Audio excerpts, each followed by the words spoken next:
ఫైనల్‌గా మీ life ambition ఏంటి sir? మీరు ఫ్యూచరిస్టిక్‌గా ఆలోచిస్తూ ఉంటారు గదా! So, I'm curious me life ambition ఏంటి అనేది తెలుసుకోవాలనుకుంటున్నాను. సంతోషం తల్లి. డెఫినెట్‌గా షేర్ చేసుకుంటా. అంటే జనరల్‌గా అయితే నేను ఎక్కువ ఎవరితో ఏం చెప్పను ఇది. ఎప్పుడైనా సందర్భం వచ్చినప్పుడే చెప్తుంటా.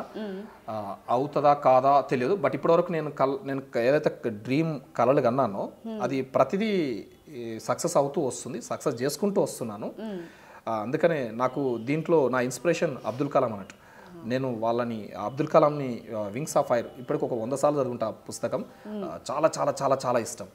ఆయన అంటాడు అన్నట్టు, అరే ఒక దగ్గర అక్కడ కొండ ఉంది, అలా ఎన్నో రాళ్ళు ఉన్నాయి, అల్లో నువ్వు ఒక రాయివి తొక్కుంటూ పోతుంటారు, ఎవరు గుర్తుపెట్టుకుంటారు? అది కాదురా బై జీవితం అంటే. లైఫ్ అంటే ఒక నీ పేరుని ఏదో ఒక రాయి మీద రాయించుకునే స్థాయికి ఎదిగి చచ్చిపో అంటాడు. ఆ కాన్సెప్ట్ నాకు చాలా అద్భుతంగా అనిపిస్తానట్టు. సో అట్లా నేను కూడా ఆయన జీవితంలో నుంచి చాలా నేర్చుకున్నా. ఆయన చిన్న ఉన్నప్పుడు అబ్దుల్ కలాము ఒకరోజు వాళ్ళ ఇంట్లో ఉన్నప్పుడు బయట నుంచి ఒక అతను వస్తాడు.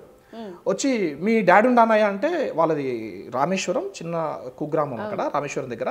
మీ డాడీ అంటే లేడు అంటాడు. సరే నేను ఒక గిఫ్ట్ తీసుకొచ్చి మీ డాడీకి ఇవ్వు అని చెప్పి ఇచ్చేసి వెళ్ళిపోతాడు.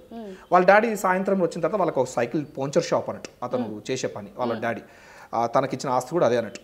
సో ఆ డాడీ ఎవరు బయట మీ మిత్రుడు అంటే వచ్చి ఉండి ఇట్లా ఒక గిఫ్ట్ ఇచ్చిపోయాడు మీకు అని చెప్పి అబ్దుల్ కలాం గారికి ఆ గిఫ్ట్ ఇస్తాడట. సరే వాళ్ళ ఫాదర్కి అబ్దుల్ కలాం గిఫ్ట్ ఇస్తాడు. ఇచ్చినప్పుడు లాగి ఒక్కటి కొడతాడు అబ్దుల్ కలాం వాళ్ళ ఫాదర్. అరే ఎందుకు డాడీ నన్ను ఎందుకు కొడుతున్నావు అంటే, నువ్వు చాలా మిస్టేక్ చేసినావు బేటా అంటాడు. ఏం మిస్టేక్ చేసినా అంటే, ఎవరైనా గెస్ట్ బయట నుంచి వచ్చి ఒక గిఫ్ట్ ఇచ్చినప్పుడు మనం తీసుకోవద్దు అంటారు. ఎందుకు తీసుకోవద్దు అంటే, వాళ్ళలో ఏదో ఒక స్వార్థం ఉంటే తప్ప మన నుంచి ఏదైనా ఎక్స్పెక్ట్ చేస్తే తప్ప మనకు ఎవ్వరు గిఫ్ట్లు ఇవ్వరు ఉచితంగా. సో అది రాంగ్ కాన్సెప్ట్ కదా, నువ్వు తీసుకోవడం తప్పు చేసిన వాటిని నేను కొట్టినని చెప్తాడట. నాకు తెలిసినంత వరకు ఆయన జీవితంలో చనిపోయే చివరి సెకండ్ వరకు కూడా అబ్దుల్ కలాం తీసుకున్న first gift and last gift అదే. ఎవరి దగ్గర ఎటువంటి గిఫ్ట్ అని చచ్చే చివరి క్షణం వరకు కూడా తీసుకోవాలట.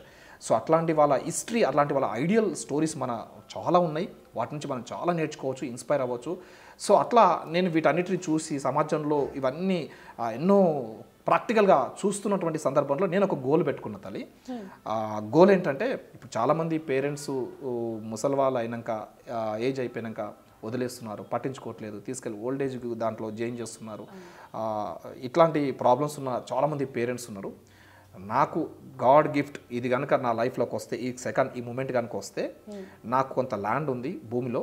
నా ల్యాండ్లో, నా భూమిలో నేను ఒక ఆశ్రమం కట్టాలనుకుంటున్నా, ఒక ఇల్లు కట్టాలనుకుంటున్నా.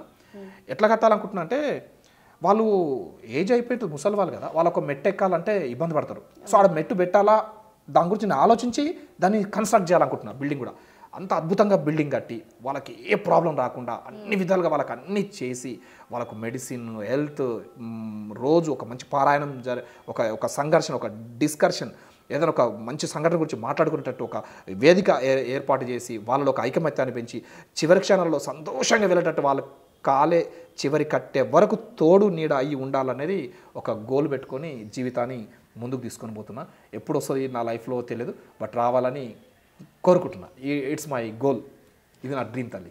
Very nice sir. And very interesting. Like ఇది ఎలా ఉంది అంటే, ఎవరికి ఉండదు, చాలా రేర్ గోల్ అనమాట ఇది. అండ్ అది కూడా చాలా మంచిది.